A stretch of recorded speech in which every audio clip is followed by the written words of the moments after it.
Tengo 54 años. Mi exesposa tiene 52. Estuvimos casados durante 24 años. Jamás imaginé que algún día contaría esta historia, pero aquí estoy. Y la forma en que descubrí lo que ella estaba haciendo todavía me parece imposible de creer. Conocí a mi esposa en la boda de un amigo en Valencia. Yo tenía 26 años. Ella tenía 24. Ella era dama de honor. Yo era uno de los acompañantes del novio.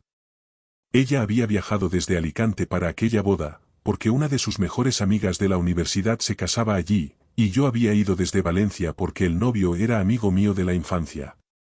Por eso, desde el primer día, nuestra historia quedó partida entre esas dos ciudades. Conectamos durante la recepción, hablamos durante horas, intercambiamos números y 2 semanas después empezamos a salir. Al principio nos veíamos cuando podíamos. Algunos fines de semana en Valencia, otros en Alicante, y muchas noches largas hablando por teléfono hasta quedarnos dormidos. Ella estaba terminando sus estudios en la Universidad de Alicante, en el programa de fisioterapia. Quería abrir su propia clínica algún día. Tenía toda su carrera planeada desde el principio. Eso me gustaba de ella. Tenía ambición. Y yo también la tenía. Yo había dejado la universidad 2 años antes. Estudiar no era para mí. Sentarme en clases, escribir trabajos sobre cosas que no me importaban y hacer exámenes que no significaban nada para mí, nada de eso tenía sentido. Yo quería construir algo real. Algo mío. Así que empecé una empresa de desarrollo web desde el garaje de mis padres. Solo yo, un portátil y un teléfono. Los 2 primeros años fueron brutales. Apenas llegaba a cubrir gastos. Algunos meses ni siquiera llegaba. Comía barato, conducía un viejo Renault destartalado y reinvertía cada euro que ganaba en el negocio. Pero seguí luchando.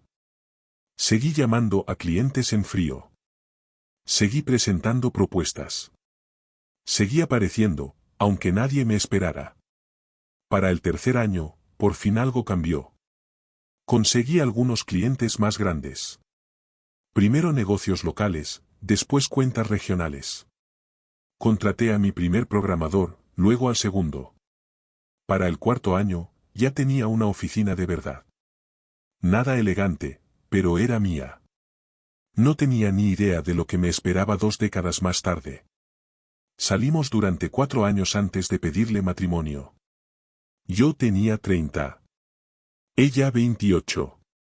Lo hice en Valencia, durante un fin de semana que habíamos planeado para descansar de nuestros trabajos. La llevé a un parque con vistas al antiguo cauce del río Turia, al atardecer.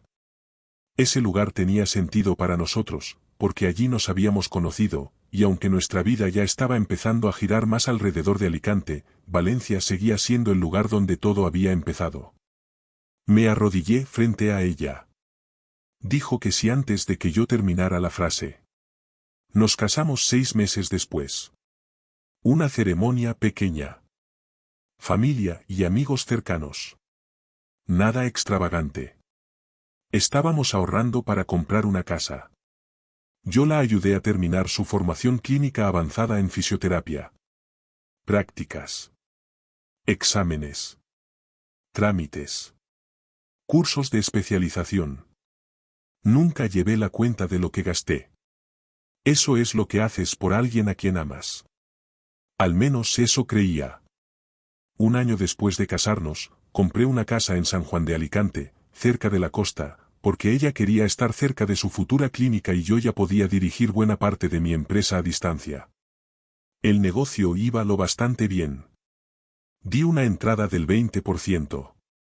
4 habitaciones, 3 baños, un patio grande y espacio para una piscina algún día. Era perfecta para formar una familia. Pero nunca la formamos. Al principio hablábamos de hijos. Durante los primeros años de matrimonio dijimos que queríamos 2, quizá 3. Pero ella siempre lo aplazaba. Primero quería consolidar su carrera.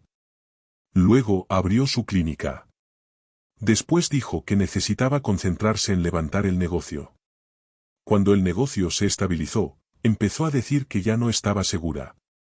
Y luego dejó de hablar del tema por completo. Se lo pregunté una noche, alrededor del 7º año de matrimonio, mientras cenábamos. Dejó el tenedor sobre el plato, me miró y me dijo que ya no creía querer hijos. Dijo que su carrera era suficiente. Me dolió. Pero no la presioné. Pensé que era una decisión que ella debía tomar. Mirando atrás, debí hacer más preguntas. Abrió su clínica de fisioterapia en la playa de San Juan. Una zona buena. Muchos jubilados, muchos deportistas, muchos pacientes constantes. Tenía 3 fisioterapeutas trabajando con ella. El negocio iba bien. Ganaba alrededor de 135.000 euros al año. Sumado a mis ingresos, vivíamos muy cómodos. Viajábamos. Hicimos cruceros por el Mediterráneo. Fuimos 2 veces al norte de Europa. París. Lisboa. Barcelona. Durante los primeros 10 años tuvimos una cita cada viernes. Nunca fallábamos. Cena, copas, a veces una película. Hacíamos tiempo para nosotros. O al menos eso pensaba yo. Entonces las cosas empezaron a cambiar. Y yo estaba demasiado ciego para verlo. Alrededor del año 13, noté que ella estaba distinta. Es difícil explicarlo. Simplemente estaba apagada. Trabajaba hasta más tarde. Llegaba a casa después de las 8 de la noche, aunque la clínica cerraba a las 6. Decía que estaba poniéndose al día con papeles. Decía que se reunía con proveedores. Decía que hacía contactos con médicos para conseguir derivaciones. Yo le creí. Ella tenía un negocio. Yo tenía un negocio. Entendía el esfuerzo. Pero luego otras cosas empezaron a acumularse. Siempre estaba cansada. Ya no quería salir. Nuestras noches de viernes pasaron a ser cada 2 semanas. Luego una vez al mes. Después nada. La intimidad también se fue apagando. Una vez por semana se convirtió en 2 veces al mes. Luego una vez al mes. Después dejé de contar. Intenté hablar con ella. Me dijo que era estrés. Dijo que dirigir la clínica la estaba agotando. Dijo que todo mejoraría. Así que le di espacio. Año tras año. Y durante los últimos 2 de esos años, usó ese espacio para traicionarme. La forma en que lo descubrí fue casi accidental. Teníamos una cuenta compartida de Amazon. La habíamos usado durante años. Compartíamos la membresía Prime. Era más fácil así. Nunca le di importancia. Una mañana de sábado estaba buscando un paquete que había pedido. Ropa nueva para entrenar. Quería revisar el estado de la entrega. Entré en la aplicación desde mi teléfono. Y ahí lo vi. Pedidos recientes. Pero no eran míos. Lencería. 3 conjuntos distintos. Encaje. Seda. Cosas caras. 80 euros. 95. 130. Me quedé mirando la pantalla. Yo no había visto nada de eso. Ella no se había puesto algo así para mí en años. Ni de cerca. Sentí que el estómago se me hundía. Revisé el historial de pedidos. Fui hacia atrás. Más lencería. Casi un año completo. Diferentes estilos. Diferentes colores. Rojo. Negro. Blanco. Luego otras cosas. Velas. Aceite de masaje. Una bata negra de seda. Todo enviado a la dirección de su clínica. No a nuestra casa. A su clínica.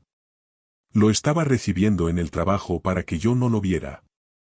Para que no hiciera preguntas. Sentí que la sangre me abandonaba la cara. Me temblaban las manos. Me senté al borde de la cama y traté de procesar lo que estaba viendo. Después reaccioné con frialdad. Imprimí todo. Cada pedido. Cada recibo. Cada confirmación de envío. Cada dirección de entrega. Luego me quedé allí, sentado, intentando decidir cuál sería mi siguiente paso. Y fue entonces cuando tomé una decisión que lo cambió todo. No la enfrenté. Quería hacerlo, claro que quería. Pero sabía que no debía. Años atrás, alrededor del 9º año, tuvimos una pelea muy fuerte. La peor pelea de nuestro matrimonio. Yo la acusé de coquetear con uno de sus pacientes. Un exjugador universitario de rugby que iba 2 veces por semana a la clínica. Ella lo negó. Dijo que yo estaba paranoico. La discusión se calentó. Le agarré la muñeca. No la golpeé. Solo le agarré la muñeca. Ella se soltó de golpe y me dijo que, si volvía a tocarla, llamaría a la policía. Me disculpé. Seguimos adelante. Nunca volvimos a hablar de eso. Pero esa noche aprendí algo. Si alguna vez volvía a sospechar algo, primero necesitaría pruebas. Pruebas reales. Algo imposible de negar. Así que fui a por eso. No tenía acceso a su tarjeta personal. Manteníamos las finanzas bastante separadas. Su dinero era suyo. Mi dinero era mío. Teníamos una cuenta conjunta para los gastos de la casa. Todo lo demás iba por separado. Así que no podía revisar sus extractos. Pero sí tenía acceso al sistema de seguridad de la casa. Lo habíamos instalado 3 años antes. Cámaras en la entrada. Cámaras en el camino de acceso. Activadas por movimiento. Las grabaciones se guardaban en la nube durante 90 días. Y aquí entra un detalle importante de mi trabajo. Yo viajaba por negocios. Reuniones con clientes. Conferencias. A veces pasaba 2 o 3 días fuera. Ella siempre conocía mi agenda. Revisé las grabaciones de seguridad. Comprobé las fechas en las que había estado fuera durante los últimos 3 meses. Me llevó horas. Adelantar. Pausar. Revisar marcas de tiempo.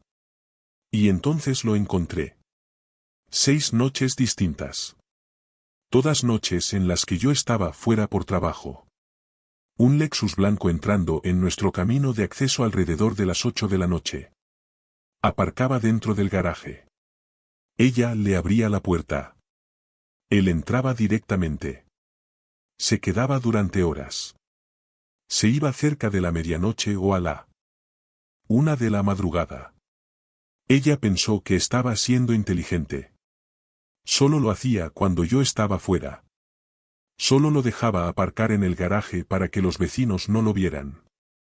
Pero olvidó la cámara del acceso. Esa cámara lo grabó entrando cada vez. Lo vi 6 veces. Cada una me enfermó más que la anterior. No reconocí el coche. Anoté la matrícula. Luego tuve suerte. 2 semanas después recibí una llamada. Número desconocido. Prefijo de Alicante. Casi no contesté. Pero algo me dijo que lo hiciera. Era una mujer. Su voz temblaba. Me preguntó si yo estaba casado con mi esposa. Usó su nombre completo, Marta Salcedo. Le dije que sí. Ella hizo una pausa. Luego dijo, tenemos que hablar.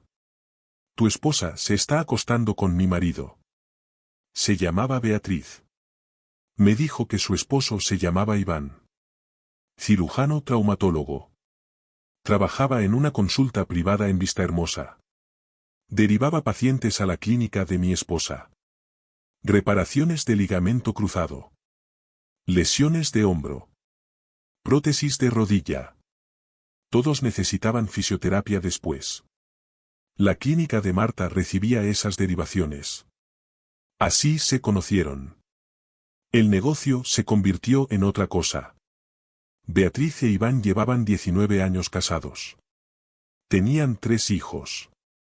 18, 16 y 13 años. 2 chicas y un chico. Ella lo había descubierto 2 semanas antes de llamarme.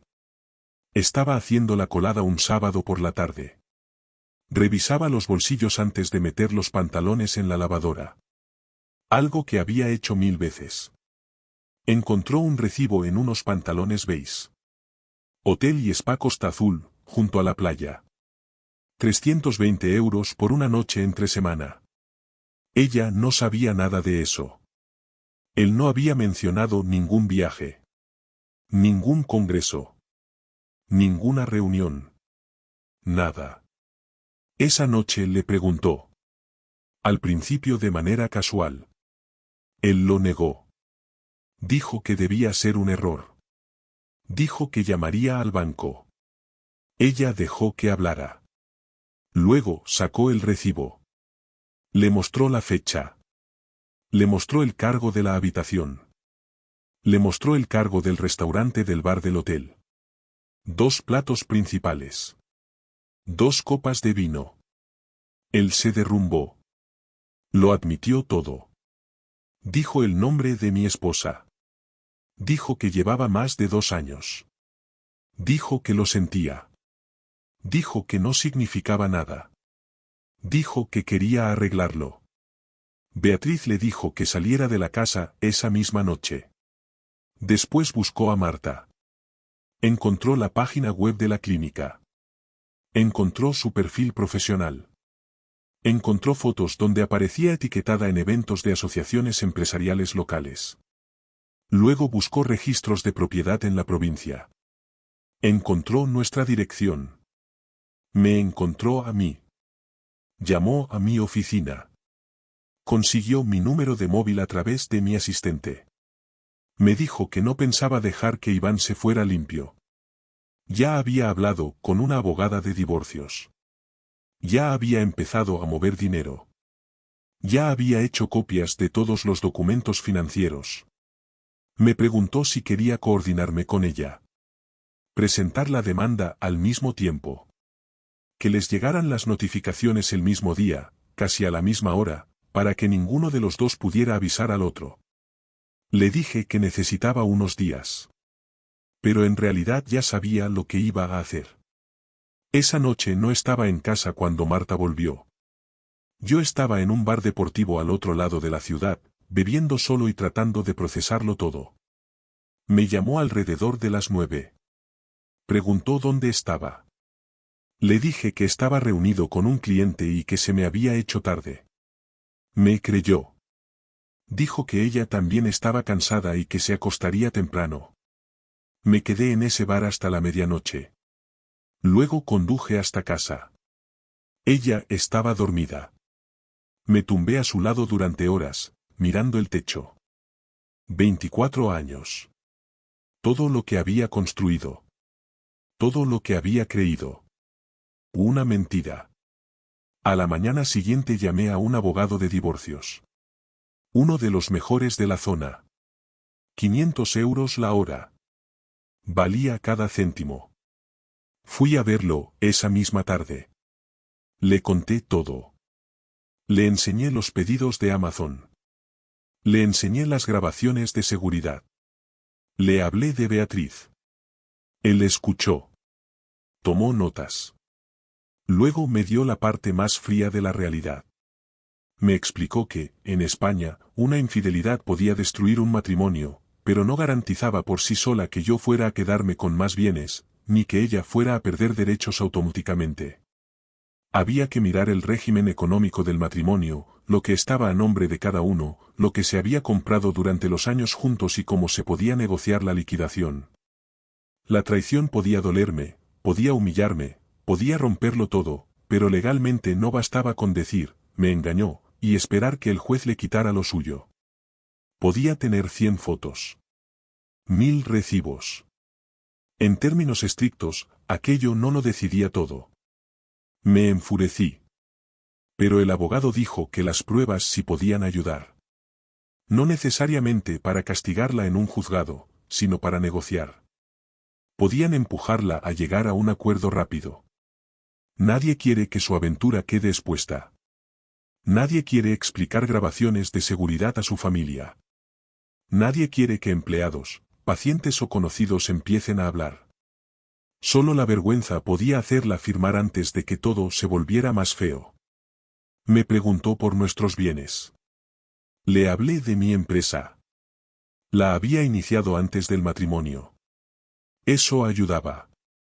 Pero el crecimiento durante el matrimonio podía discutirse, dependiendo de cómo se hubieran mezclado los ingresos, los gastos y el patrimonio común. Haría falta un perito financiero si ella decidía pelear. Le hablé de la casa. Ambos nombres estaban en la escritura. Eso se repartiría. Le hablé de los ahorros conjuntos. Unos 160.000 euros. Eso también se repartiría. En el mejor escenario, llegaríamos a un acuerdo rápido y yo mantendría mi empresa intacta. En el peor, entraríamos en guerra. Presenté la demanda esa misma tarde. Esa noche llamé a Beatriz. Le dije que iba adelante. Se sintió aliviada. Organizamos un calendario. 2 semanas después.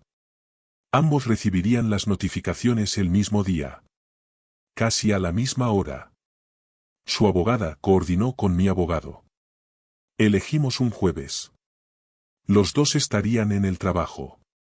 Rodeados de compañeros. Perfecto.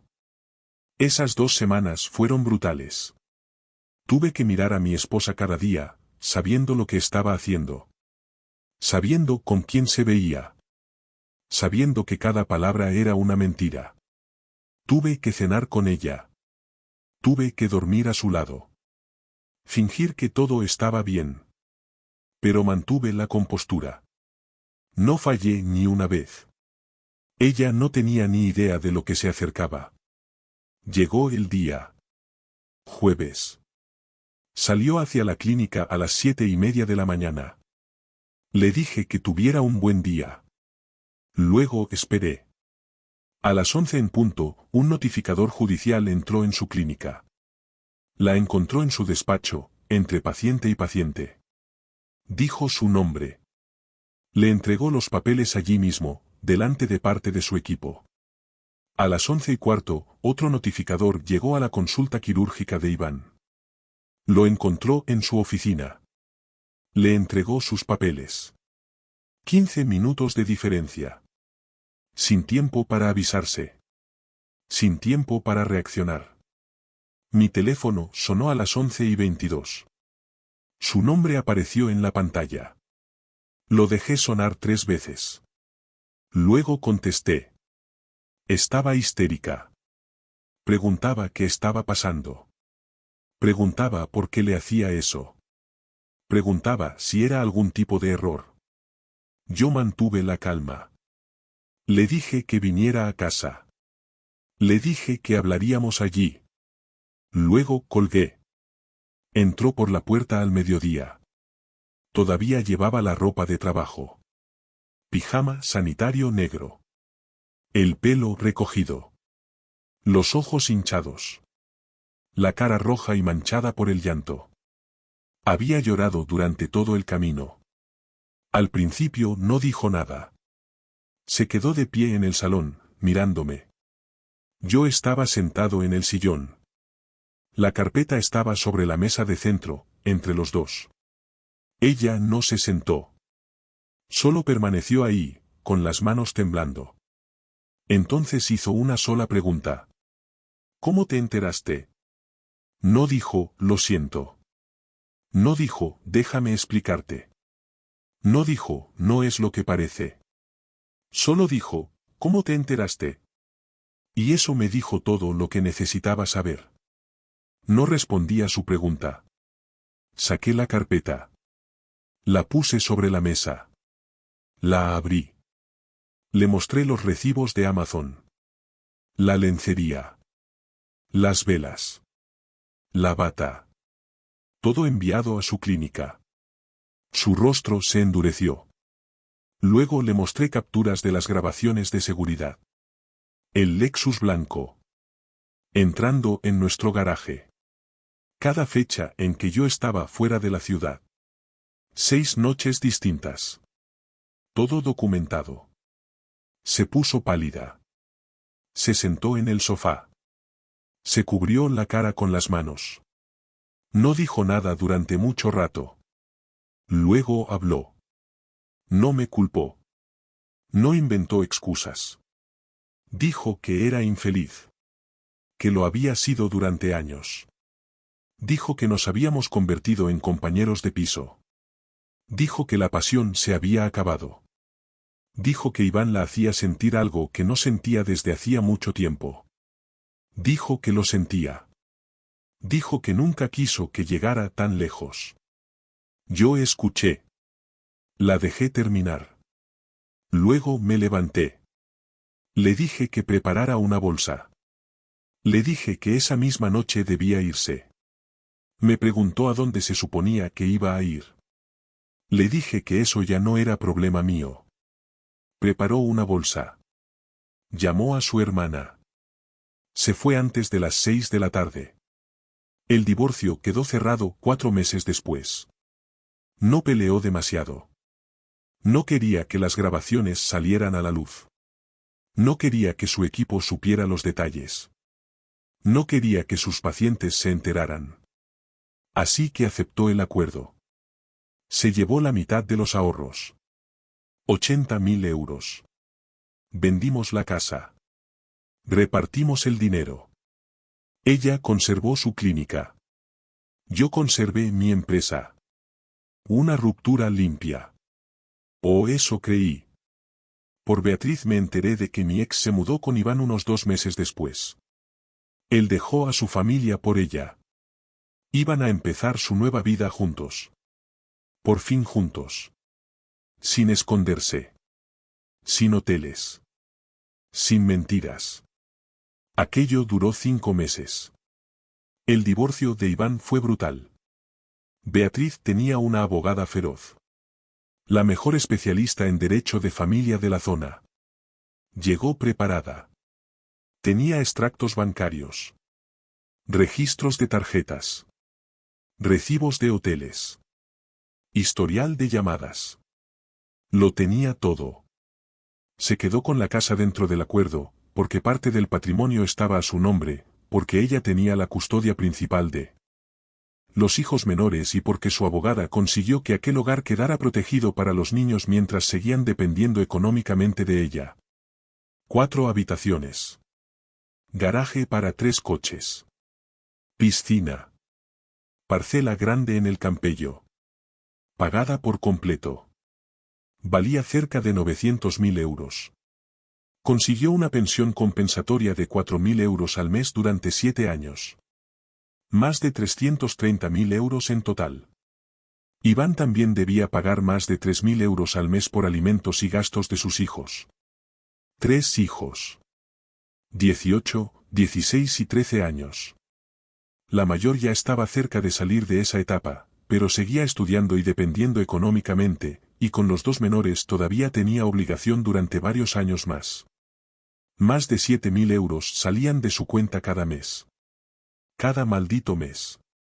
Antes de pagar su alquiler. Antes de pagar sus facturas. Antes de pagar cualquier cosa. Iván ganaba alrededor de 380.000 euros brutos al año como cirujano traumatólogo. Suena a muchísimo. Pero después de impuestos, seguros profesionales, cuotas, deudas antiguas, gastos de consulta, alquiler de una vivienda nueva, alimentos, pensión compensatoria y todo lo demás, estaba más apretado de lo que aparentaba. Muy apretado. Además, una cosa es ganar mucho sobre el papel y otra muy distinta es mantener 2 vidas, 2 casas, una familia rota y una mujer que esperaba el mismo lujo que él le había prometido mientras se escondían. No podía pagar el estilo de vida que mi ex esperaba. No podía pagar las vacaciones que ella quería. Las cenas. Los viajes. Las promesas que él le había hecho cuando todo era secreto y emocionante. La realidad llegó rápido. Empezaron a pelear. Por dinero. Por su exesposa. Por sus hijos, que no querían saber nada de ella. Por todo. Así que él hizo lo que hacen los hombres como él. Buscó a otra. Se fue de la casa 5 meses después de mudarse con mi ex. Ahora está con una enfermera de su consulta. 15 años más joven. Mi ex lo descubrió cuando llegó a casa temprano y los encontró juntos. Poético. Tiró 24 años por un hombre que no le duró ni 5 meses. Karma. Después de que el divorcio se cerró, limpié mi vida. Cambié mi número de teléfono. La bloqueé de todas partes. Instagram. Facebook. LinkedIn. Correo electrónico. Todo.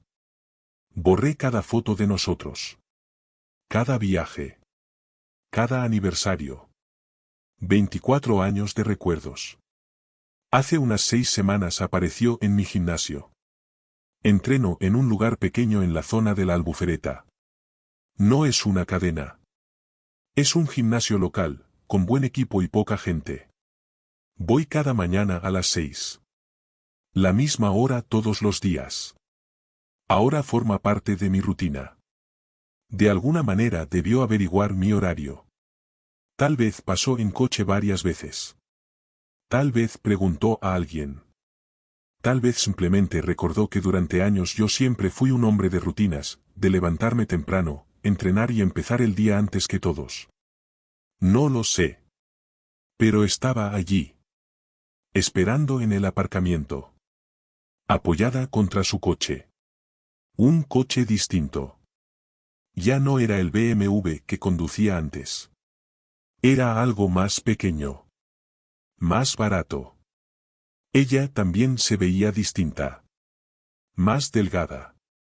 No delgada de forma saludable. Delgada por estrés. Cansada. Con ojeras profundas. El pelo sin arreglar. Sin maquillaje. Parecía 10 años mayor que la última vez que la vi. Dijo que quería hablar. Dijo que había cometido el mayor error de su vida. Dijo que Iván la había dejado sin nada. Dijo que ahora vivía en un apartamento pequeño, en una zona cualquiera cerca de la avenida de Denia. Dijo que la clínica estaba pasando por problemas. Había perdido a la mitad del personal. Había perdido a la mitad de los clientes. La gente habla. Dijo que me echaba de menos. Dijo que echaba de menos lo nuestro. Dijo que echaba de menos lo que habíamos tenido. Dijo que lo sentía. Dijo que haría cualquier cosa para arreglarlo. La miré durante mucho tiempo. Busqué algo dentro de mí. Rabia. Tristeza. Satisfacción. Algo. No sentí nada. Absolutamente nada. Para mí ya era una extraña. Le dije que se fuera. Le dije que perdió el derecho a hablar conmigo cuando dejó entrar a ese hombre en nuestra casa. Le dije que, si volvía a aparecer, pediría una orden de alejamiento. Se quedó allí, con lágrimas corriendo por su rostro. Luego subió a su coche y se marchó. Yo entré al gimnasio y terminé mi entrenamiento. No volví a pensar en ella.